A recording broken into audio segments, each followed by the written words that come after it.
I lead marketing for Anvilogic. We're a Series C cybersecurity startup. We do a lot of agentic AI detection engineering. Most of our product works in the SOC and security operations, which is actually pretty similar use case to Hockey Stack in the way that we're using Hockey Stack.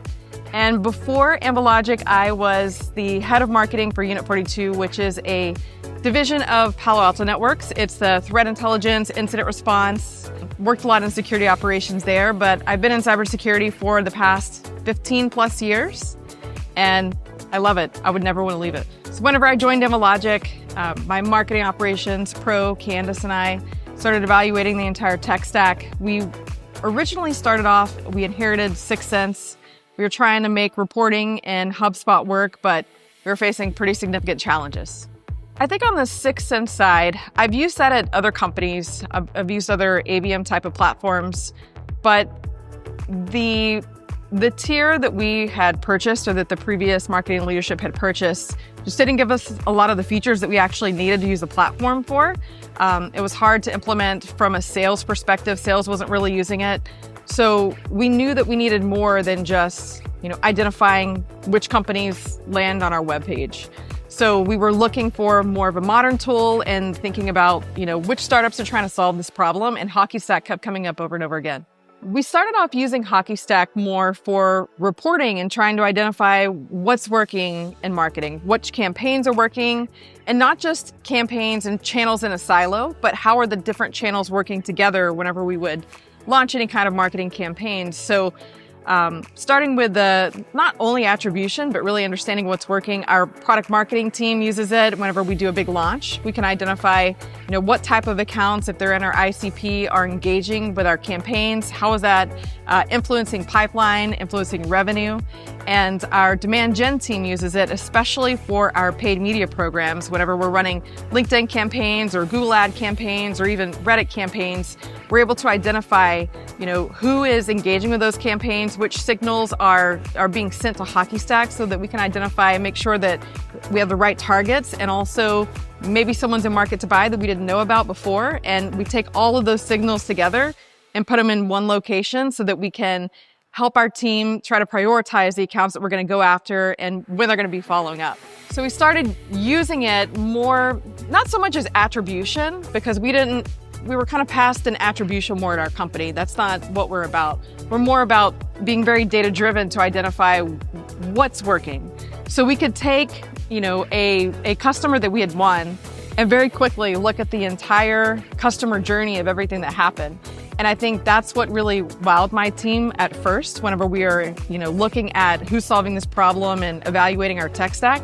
Because before, for a board meeting or for any kind of QBR, we were putting together the end-to-end customer journey of everything that they did on the marketing front and the sales front, but it took hours. We would go and pull this HubSpot report. We'd pull a report from, LinkedIn campaigns. We would pull a lead list that we got from some sort of webinar, right? So we were trying to piece it all together.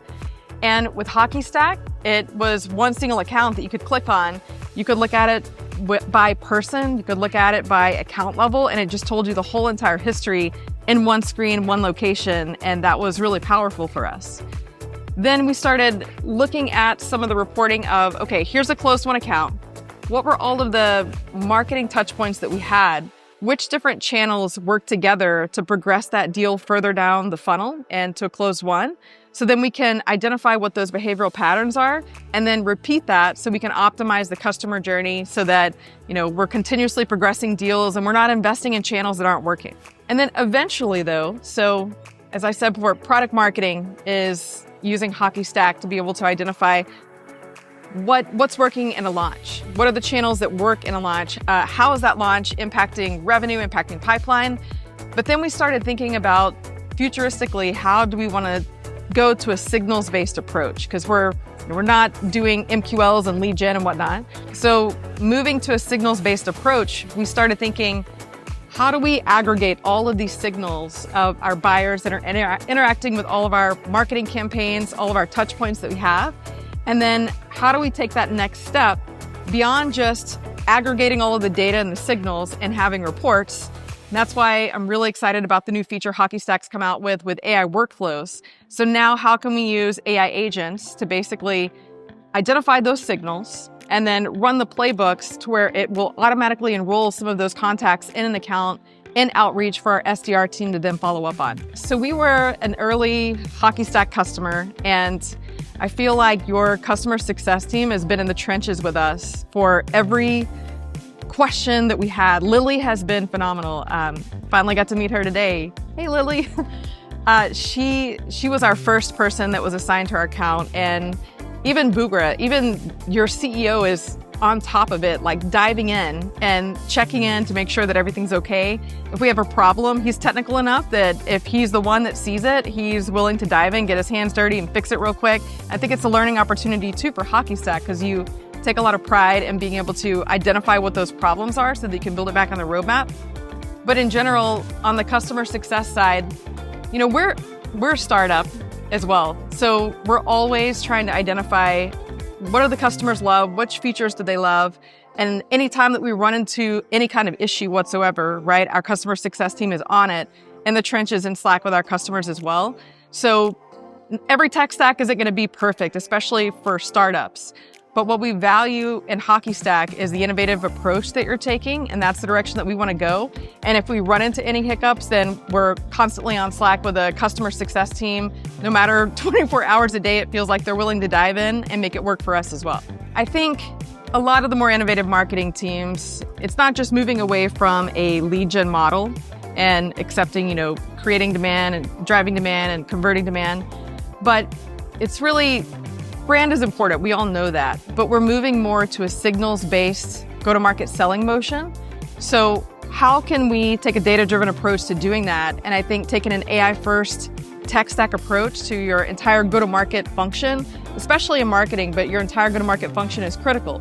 So for Hockey Stack for us is that, where we can take all of the signals that we're getting and then we can run them through Hockey Stack. Marketing, my team is extremely data-driven, so we're constantly in the dashboards and the reports, making sure we know what's working.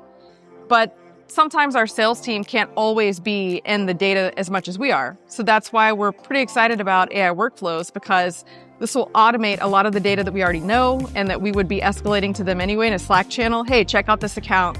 They've gone through this campaign and we think they're in market to buy. But sales doesn't have to, dig through all the dashboards that marketing does. So it's just automatically integrated with HubSpot, and they'll get that notification and it's a lot quicker for them. But in general, I think the signals-based approach that's definitely the direction that we're going, that we've seen the most success with. But to take a signals-based approach, you really have to be a data-driven marketing team, and you have to have a hell of a tech stack to make sure that you're taking an AI-first approach to how you're dealing with that. It's a lot of automation. We have an amazing go-to-market engineer on our team, Candace, who is in the trenches. We get excited about coming up with new playbooks and new use cases that we're going to start building with us and that we have been building. So it's fun to be on the journey with another startup that gets excited about the data-driven aspect of go-to-market.